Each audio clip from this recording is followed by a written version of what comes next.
Hey friends, I'm Jason Collins. I'm the pastor at St. Paul's Church in Conway, South Carolina, and I want to welcome you to another edition of What the Heck?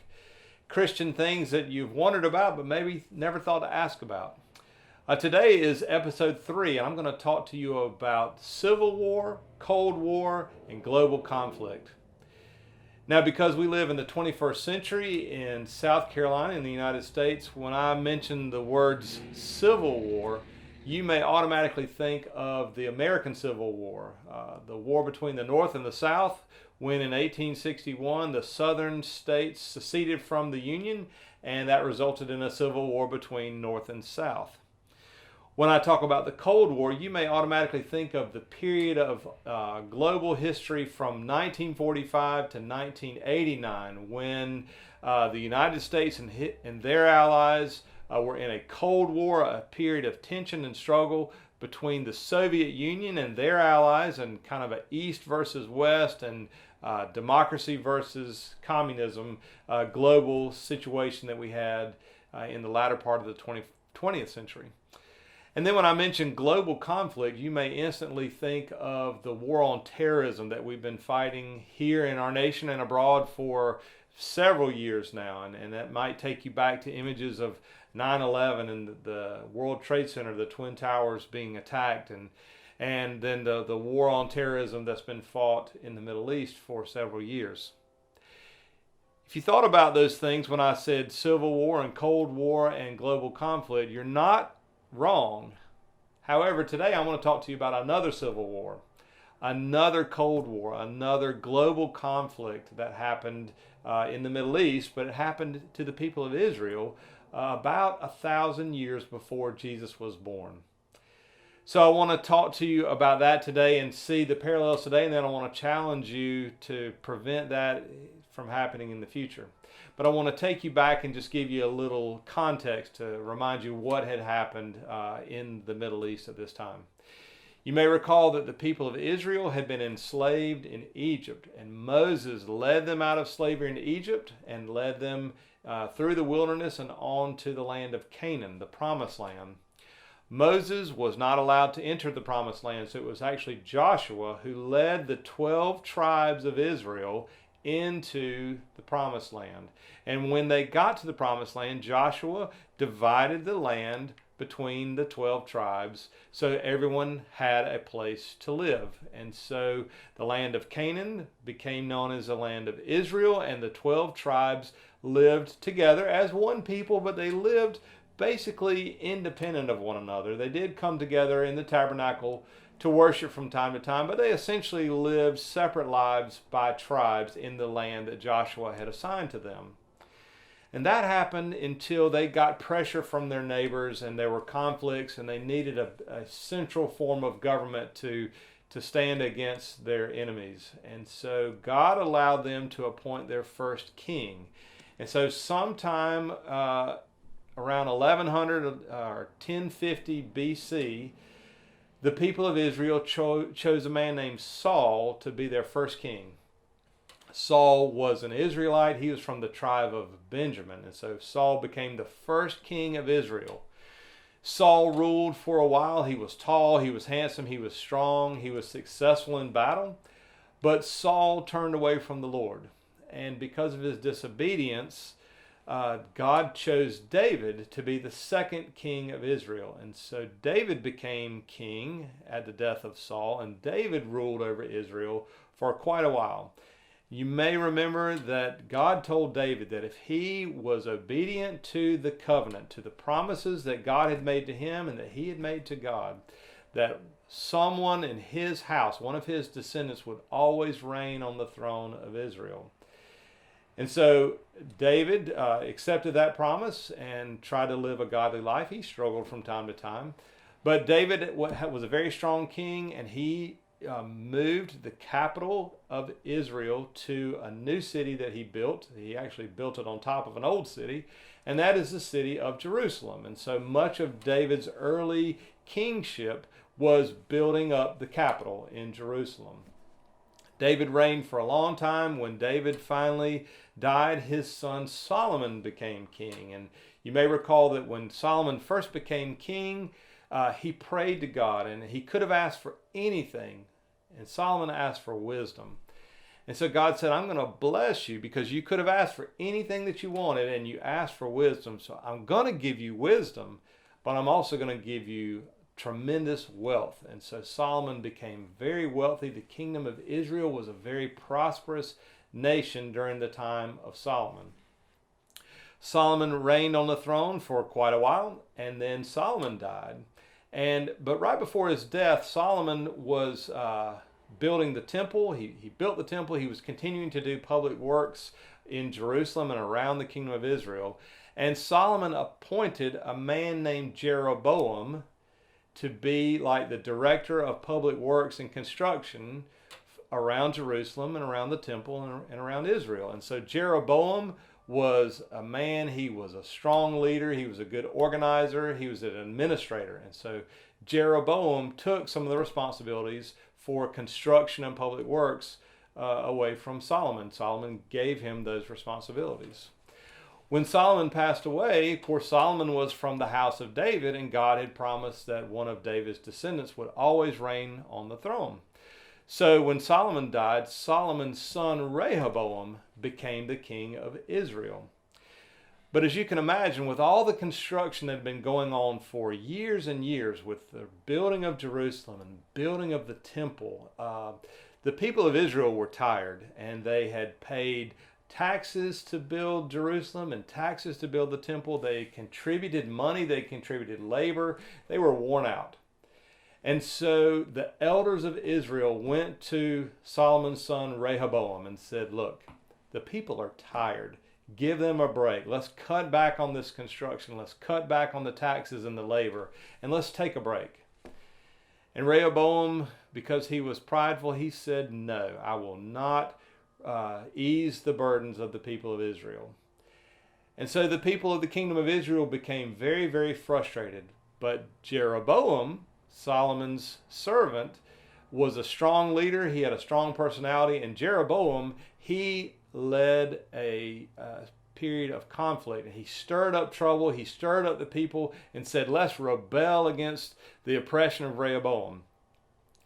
And the people listened to Jeroboam. And so they entered into this period of conflict, a civil war. And so, again, there were 12 tribes of Israel, and the 10 tribes that lived in the north, they agreed with Jeroboam that Rehoboam was too oppressive. They were tired. They needed a break. And so the 10 northern tribes split away in a civil war against Rehoboam and the 2 tribes left in the south. The 2 tribes left in the south were the tribes of Judah, which was the biggest tribe, and the tribe that the king was from. That was the tribe of David. And Benjamin, which was the small tribe. And then the 10 northern tribes, they agreed to make Jeroboam their king. So they had this period of conflict. They had a civil war, and Israel split in half. The northern 10 tribes, they became known as the kingdom of Israel. And then the southern 2 tribes became known as the kingdom of Judah, because Judah was the largest tribe of the 2. And so Jeroboam, he built a separate capital just across the border in the northern part of Israel. And that capital was called Samaria. And in Samaria, Jeroboam built a new temple because he did not want the northern tribes to go down to the southern kingdom of Judah to worship in the temple in Jerusalem. So he built a new capital, he built a new temple, and told people to worship there. Jeroboam made a very fatal mistake. And just like the people of Israel in the wilderness, Jeroboam built a golden calf and said, Israel, this is your God, and in this new temple in Samaria, we will worship this golden calf. That didn't work out so good for Jeroboam or the people of Israel, and God became very angry with him at that time. More about that later in the history books of Israel. But so now you have 2 kingdoms. You have the kingdom of Israel in the north and the kingdom of Judah in the south. And Rehoboam, the king of Judah, he raised a huge army. He said, we're going to have a civil war. We're going to invade the north, and we're going to bring those northern 10 tribes back into our kingdom and reunite our nation. And so as he assembled an army of 180,000 people, God spoke to Rehoboam and he spoke to the people of Judah and he said, do not go into a civil war. Do not fight against your relatives. Let them go. And you remain the kingdom of Judah and let them become the kingdom of Israel. And so in fact, civil war was averted because God told the people of Judah not to invade the north, not to invade the kingdom of Israel. And so then for a period of a couple hundred years, you had two separate kingdoms, all the same people, all related to one another, but living in this tension. They were living in a cold war. And sometimes they were nice to one another. Sometimes they hated one another. Sometimes they lived in peace with one another. Sometimes they fought against one another. Sometimes they spied on one another. And eventually the two kingdoms of Israel and Judah, they became caught up. Their Cold War grew and they got caught up in the global conflict between the world superpowers of that time. And so over a course of a couple hundred years, both the kingdoms of Israel and Judah, they got caught up in alliances and spy rings and wars with and against the world superpowers of the day. So sometimes they fought against Egypt. Sometimes they fought against the Hittite Empire in the north. Sometimes they fought against the Assyrians. And other times they fought against the Babylonians. Those were the four world superpowers of the day. And so that was the global conflict they found themselves in. That conflict took a turn for the worst for the northern kingdom of Israel. In 722 BC, after about 200 years of just total disobedience, worshiping idols, worshiping the false gods of their neighbors, having a separate temple, not living as God called them to live, the Lord allowed the Assyrian Empire in the northeast to come down and conquer the kingdom of Israel. And the kingdom of Assyria, they took the 10 tribes of Israel into captivity in Assyria. And in that time, the Assyrians left the poor and the weak and the sick. They kind of left the outcasts of the society of the kingdom of Israel. They left them alone. And then they took all the wealthy and the bright and the best of Israel and they took them into captivity.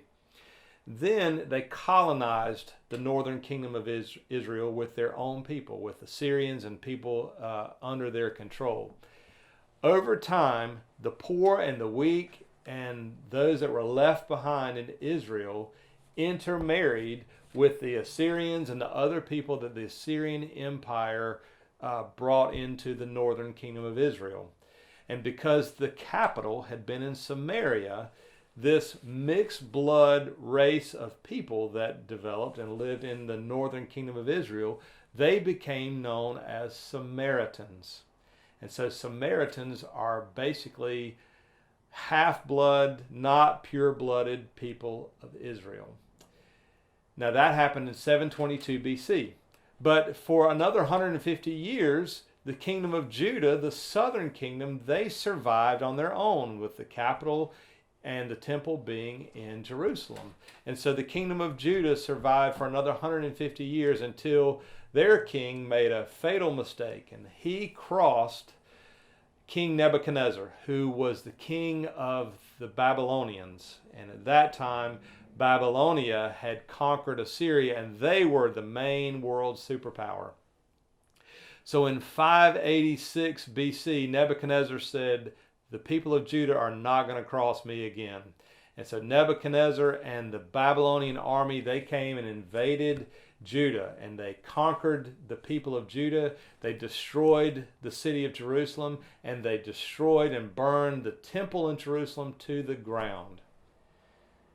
Then Nebuchadnezzar's army took the people of Judah into captivity and took them into captivity in Babylon, where they stayed for many years. But then, because there was a lot of global conflict going on in the world at the time, then the Persians conquered the Babylonians. And so the Persians became the main world superpower of the day.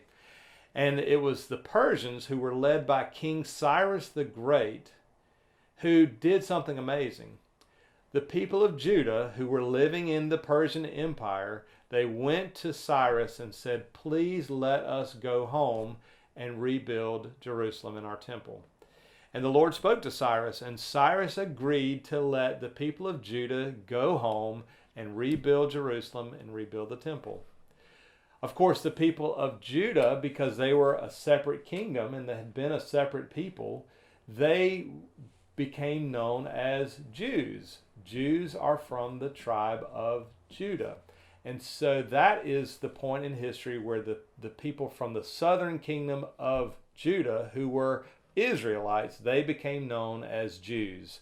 And so the Jews went back in phases in about 40 years or so after the Babylonian captivity, and they were allowed to rebuild Jerusalem, and they rebuilt the temple.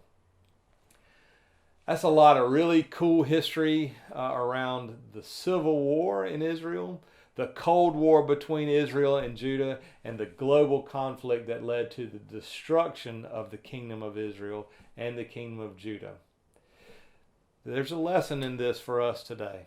And by the way, you can find every bit of what I've just told you in the Bible. You can find the story of the Civil War and the Cold War and the global conflict with Israel and Judah and their neighbors in the books of 1st and 2nd Kings and 1st and 2nd Chronicles in the Old Testament in the Bible. And I challenge you to read it to see how these chapters of history in the Middle East unfolded. And it's all part of our Holy Scriptures.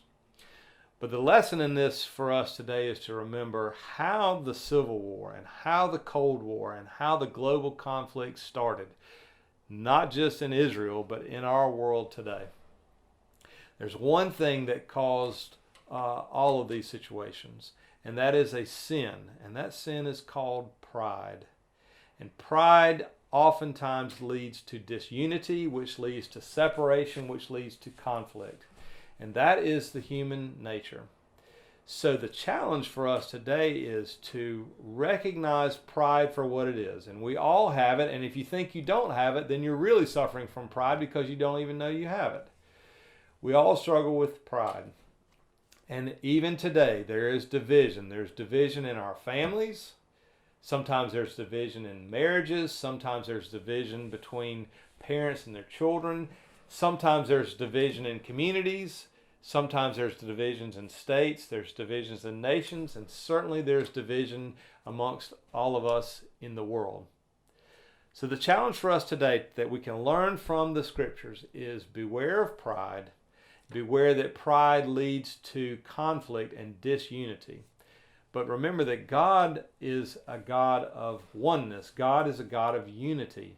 And so God prefers us to all be together under the lordship of Jesus. Sometimes people can't live that way, and they don't believe in Jesus, and they won't live that way. And sometimes conflict is inevitable.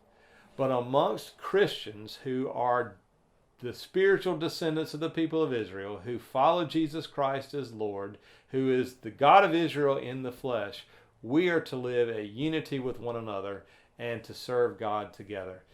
So the lesson from the conflict is beware of pride. Pride leads to conflict and disunity, but it is Jesus Christ who reunites us to our brothers and who reunites us to the Lord our God and who gives us a way forward without conflict. But Jesus is the Lord and the giver of peace. He is our peacemaker and our way maker and our way to everlasting life where there is no more civil war, there is no more Cold War, and there is no more global conflict. Remember that.